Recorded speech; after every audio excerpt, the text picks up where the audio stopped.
have a degree in rangeland resources from Oregon State University. I've worked for the Nature Conservancy and Environmental Organization. I've worked for the BLM. So I've seen natural resource management from all angles. And now I'm a rancher.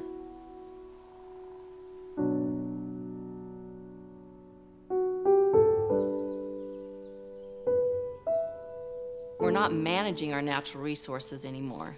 It's being dictated by courtrooms, bureaucrats in Washington, environmental groups who use the Equal Access to Justice Act to sue every time something good is trying to be done on the land. The Equal Access to Justice Act started out with all good intentions. It was designed so that poor people could sue the government and could be compensated for any lawyer's fees. Most of these environmental groups now use that act, and they make money on suing the government when it comes to natural resources and the Endangered Species Act.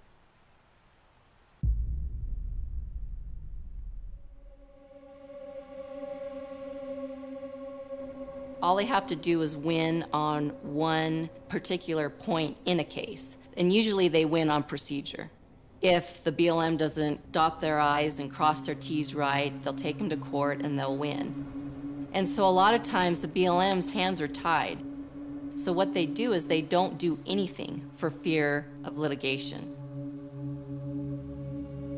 I was director of BLM, the Bureau of Land Management, from 1997 through 1999.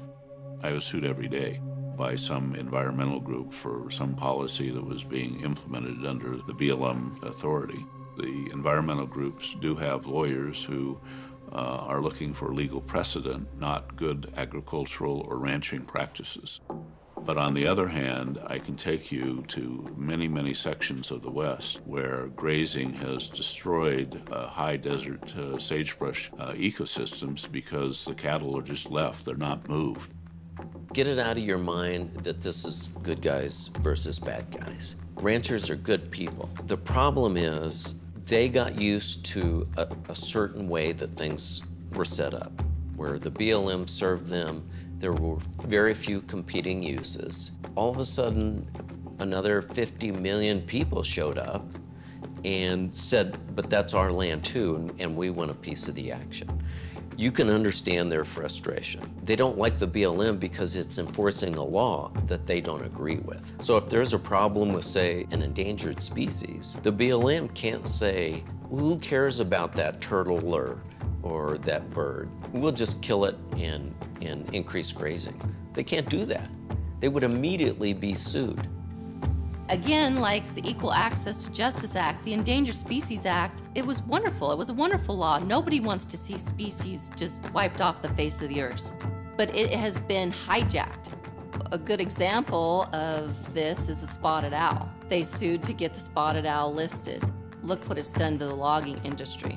And they're using it right now with the sage grouse. The BLM has come up with this resource management plan that affects all Western states, and it is atrocious. This sage grouse RMP, Resource Management Plan Amendment, if it doesn't get stopped, will be the end or near end of ranching in Harney County.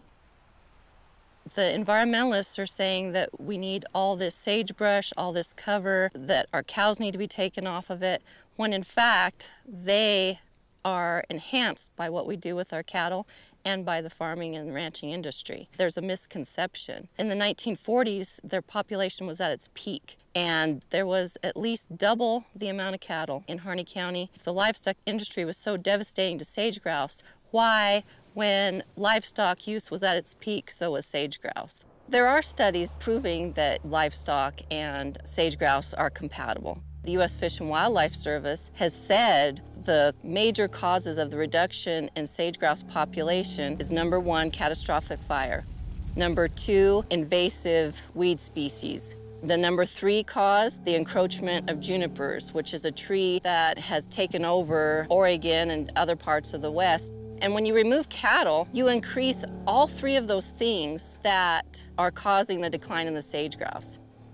Sage grouse only use sagebrush for part of the year. Then they have to eat, they have to rear their young. And they do that behind our cows with new shoots of grass, the succulent stuff that our cows graze off and it comes back up. Or in the alfalfa fields because it has such high protein. That just goes to show you that these environmental groups are not interested in these species. They're interested in getting people off the land, getting the loggers off the land, the miners off the land, the cattle ranchers off the land. A lot of it has to do with control. They want it to be what they think is pristine. People forget that we are producing food to feed you, and the food consumers need to stand behind us. I don't want to know what this nation would look like if these regulations keep going and you keep squeezing these family farms and ranches out of existence. Already, we found out about at least 2 people that we know of who have had their cattle numbers reduced because of the sage grouse RMPA. So the reality of it is, next year, we might not be in business, we might not be here. We need to be flourishing, we need to be thriving, we don't need to be restricted into nothingness. It's just insane. Our community needs to thrive, and we need to use our natural resources to do that. America's not gonna be able to sustain itself if we keep going down this road.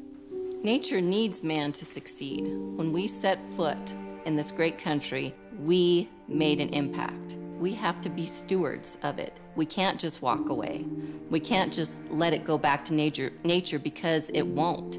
Do you think that my cows are doing more to destroy the environment, or are your cities?